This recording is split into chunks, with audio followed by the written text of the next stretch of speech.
The story you're about to see is true. The events have been recreated because through the passage of time, this has become one of the forgotten stories of sports. It was 1943. America had plunged into World War II and sent its young men off to battle, depleting the ranks of the NFL. The league was in danger of folding and came to a desperate solution. Merge two bitter rivals, the Philadelphia Eagles and the Pittsburgh Steelers. And so, the Steagles were born. But it was a stormy alliance. They hated each other's guts, to put it mildly. Could this band of military rejects come together to keep the NFL alive in its greatest moment of crisis? They were a team of hope in a time of fear, giving the nation something to cheer about and getting a second chance to be heroes.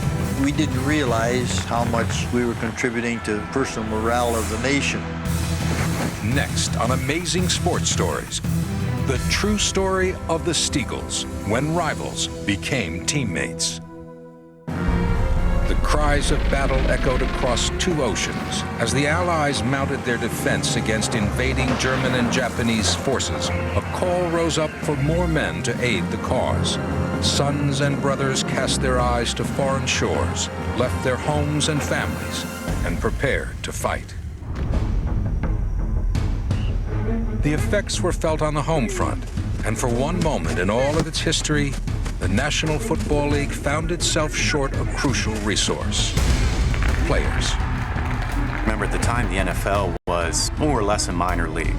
Baseball was the biggest sport in the country, and during the whole war, over 600 NFL players went off to war, and the rosters at that time were only about 25 per team. Well, rosters were decimated.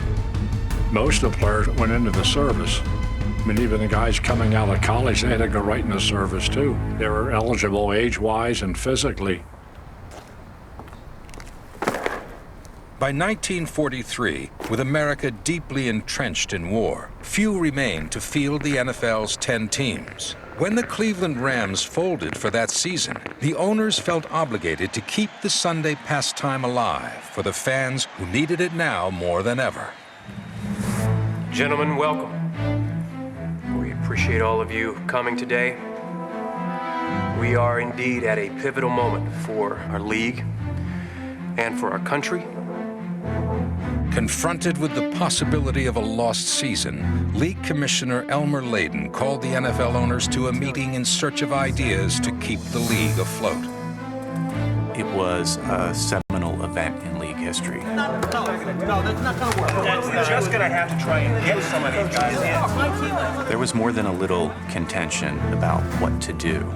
There were owners who thought we should just quit, and there were other owners who said, no, we need to keep this thing going. The owners argued for hours, but at last arrived at a resolution. They decided to merge the Pittsburgh Steelers with the Philadelphia Eagles in a move that ensured the survival of both franchises. They prayed it would be enough to rescue the league from destruction. It just made sense to merge them. For one thing, they were both pretty bad teams, so you didn't have to worry about creating a super team by merging them. For another, the owners were comfortable with each other. With just a signature, the first merger in NFL history was born. The 7 remaining Steelers players would combine with the 17 Eagles for the 1943 season. The official name of the team listed in the NFL records today is Phil Pitt, but almost immediately, I mean, within days after the announcement of the merger, sports writers started calling the team the Steagles. The name was kind of put down. This marriage was not a happy one, for it seemed the gap between different cities and different teams could not be bridged. And yet one thing did unite them. These men remained stateside, while their brothers went off to fight. Most of the Steagles were 4F. Most of them had been either discharged from the military for physical reasons or had not been able to get in the first place for some physical reason. It had to affect your ego, getting that letter. To have the government, the military say, you're not good enough, even you're not man enough to be in the Army. I was rated a 4F. I had a perforated, punctured eardrum, and on that basis, I was not brought into the military. I was in the Navy for about 1 month till they found out I was deaf in my left ear, and then so they didn't want a deaf pilot flying around. The public perception of men who were classified 4F was negative. Some of the guys talked about getting mail. You know, what are you guys doing out there playing football? Well, my son's on the battlefield. Why are you on the football field? That was not something we were proud of, but it's something we just had to live with.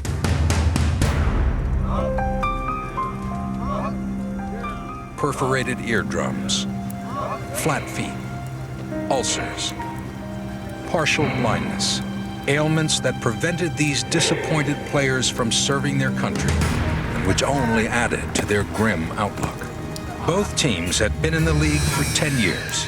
The Steelers had just a single winning season, one more than the Eagles. They practically hadn't won a game each year. And so there was probably a feeling that we wouldn't amount to much. The task of turning the Steagles into winners was even more daunting, thanks to the team's dual head coaches. For Walt Kiesling of the Steelers and Earl Greasy Neal of the Eagles had nothing in common, except their feelings for each other. If I said they weren't friends, that's putting it a little mild. They just didn't like each other. Greasy Neal and Walt Kiesling were opposites in just about every way, from the way they dressed, their temperament. Catch the ball! Greasy Neal had a very domineering personality. He had to be the boss. Come on, guys, play it again.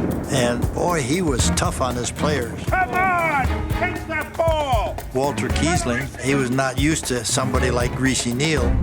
While they may have both coached for the same reason, their beliefs on how to achieve victory, like their personalities, were complete opposites. Kiesling was a very conservative guy, didn't believe in the T formation, didn't believe in passing. Snap it back to the halfback and just cram it down their throat.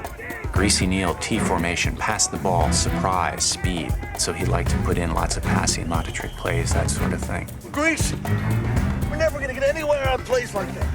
So these were two guys who had different approaches to football, dressed differently, talked differently.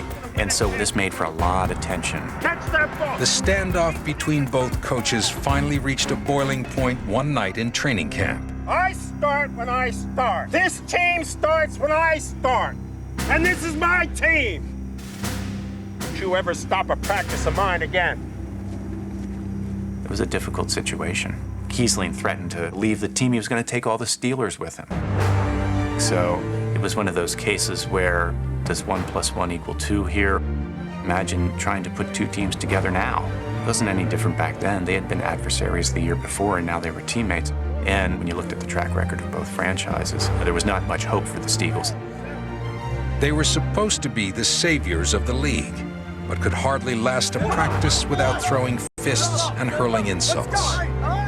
Would the Steagles survive the season or be torn apart by hatred? At stake, the very future of the NFL.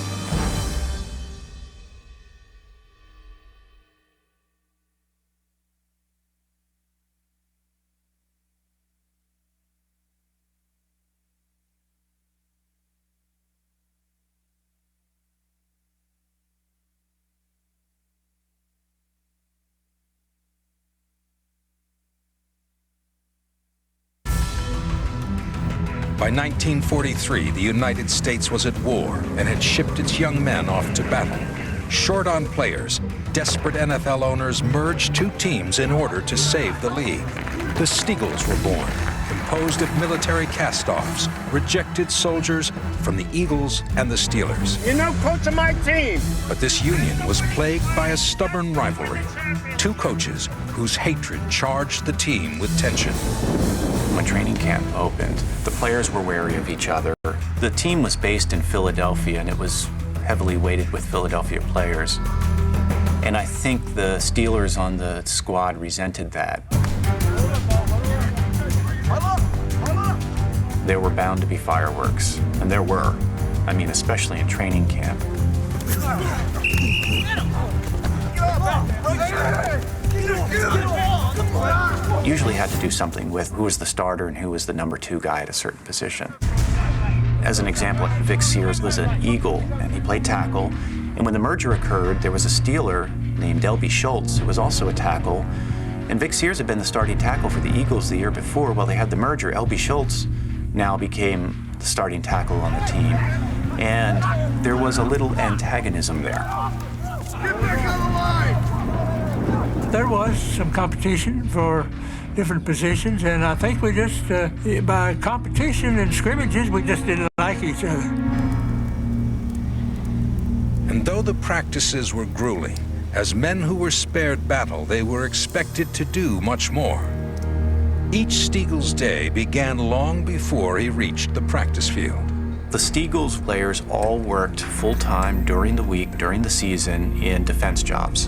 Bert Bell, one of the owners of the Steelers at the time, thought this would help with the war effort. You couldn't find workers for a lot of these jobs to work in factories and shipyards. After being declared 4F, I was involved in a war job that was welding metal pieces that they used for equipment. We were doing whatever we could to help the war effort. I went and worked in the shipyard and became an inspector. And it wasn't easy because it made for a very, very long day. The players were just exhausted, and there was really a question of whether or not they could maintain this pace of working at least 40 hours a week in the factory and playing pro football. The long days and internal rivalries took their toll on the team.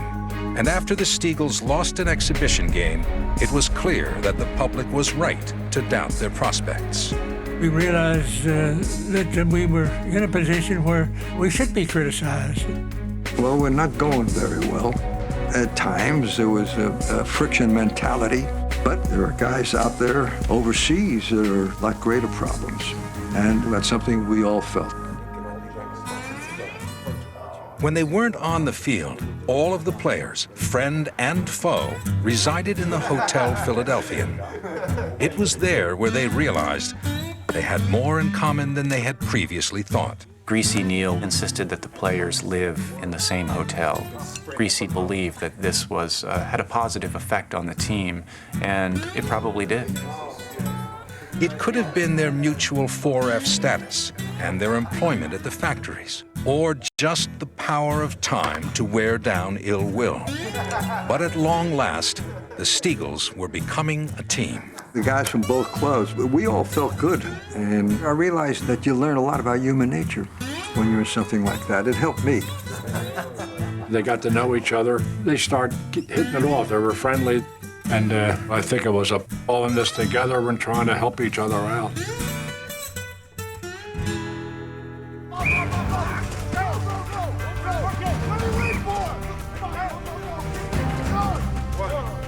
The days didn't get any shorter or the practices any easier.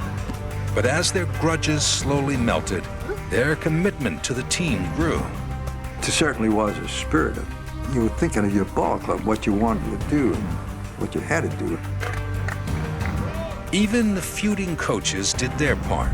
Though Greasy Neal and Walt Kiesling would never forge a friendship, they did agree to each take charge of one side of the ball. Neal would take charge of the offense and Kiesling the defense. They still didn't like each other too much, but at least this allowed them to coexist. It was an exceptional example of Philadelphia-Pittsburgh cooperation.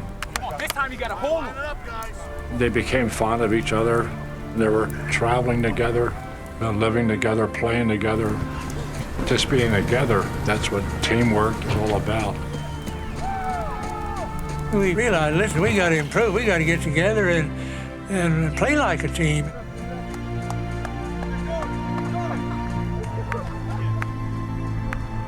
They really did bond, and some of the players really seemed to feel like we weren't Steelers, we weren't Eagles, we were Steagles.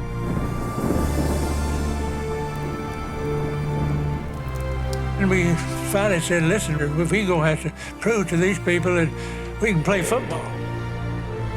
To unite was not enough.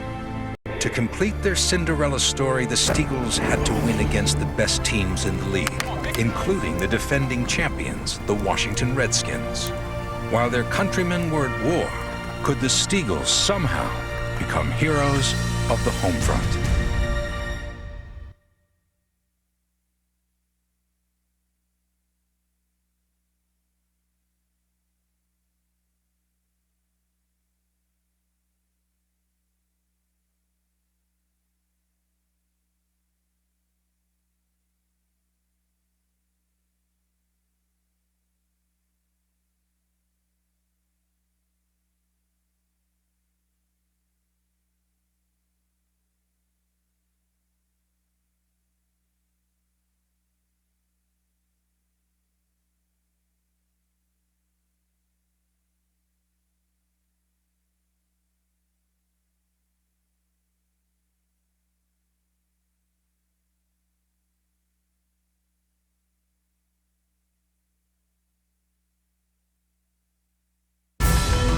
It was 1943 and America was at war. The Steagles, too, were primed for battle with plenty to prove. Though the Eagles-Steelers merger was rocky at first, months of toil bonded the men into a solid front. By the eve of the season opener, the Steagles could but pray for victory, something to lift the spirits of a nation weary of war. The Steagles, at last, were ready for a fight. The first regular season game the Steagles played was in early October against the Brooklyn Dodgers. And at the beginning of the season, there were such low expectations for this team.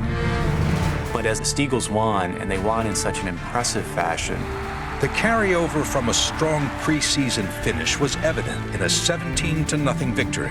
But the Steagles truly began to change public sentiment after winning again the following week. just by winning the first two games proved that, they could win, that they were legitimate. The Steagles were winning. Despite laboring in the war industry factories during the regular season, fans saw this sacrifice and gave them their respect. These were guys you wanted to root for. These were guys you wanted to win. Mostly 4F, working in factories all week. They built the stuff that won the war. I felt good about that. I really did, because I had a lot of friends who, they weren't ball players. They were out in the war, and you weren't out there in the front. But I felt good about at least being able to help that way. They were doing their part for the war effort. But then in addition to that, by playing football on Sunday, they entertained the people at home. It gave the general public something else to think about. You have to go on living your lives even though there's a war going on. And we didn't realize just how much we were contributing to personal morale of the nation. By the end of October, the Steagles had a record of 3 wins and 2 losses. Then came their toughest task of the season, the team by which all others were measured, the Washington Redskins. The Redskins were defending champs. They were on a 13-game winning streak. And Sammy Ball, one of the greatest quarterbacks in NFL history, was the Redskins quarterback. And the Steagles-Redskins game was really a landmark game that season. The Steagles had some victories, it was true, but nothing like the test of their mettle that awaited them. To the 4Fs on this team, this was their chance to show that they could truly fight. Roy Zimmerman, who had been traded from the Redskins before the season, in his first game against his old team, really played the game of his life. Zimmerman led the Steagles on 2 touchdown scoring drives, while the defense was overpowering a Redskin team that was averaging close to 30 points a game. Sammy Ball, I think he went through 3 jerseys in that game. They were tackling him so hard.